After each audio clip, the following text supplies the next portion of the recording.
In this video, I'm going to show you how to fix Wi-Fi does not work after installing Windows Update or feature upgrade. So this should be a quick and easy process video. Now without further ado, just go ahead to your search menu and type ncmd, which is command prompt. Click on Run as Administrator, and now here just type in ipconfig // flush DNS and make sure flash DNS is written in one word.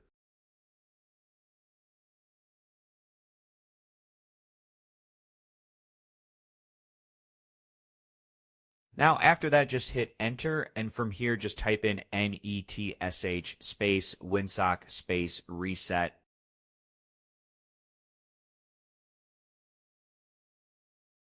So after you have typed that, just go ahead, hit enter again, and now just go ahead, restart your computer for changes to take place.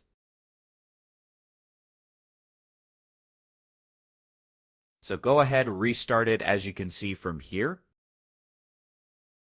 And now after you have restarted your computer and the problem isn't fixed again, just go ahead to your search menu, type in settings, click on open, and after that just scroll down. Click on network and internet, then go ahead, click on advanced settings as you can see right now.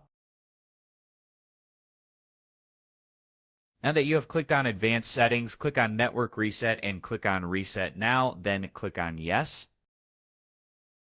So this was an easy and quick process video. As always, thank you for watching.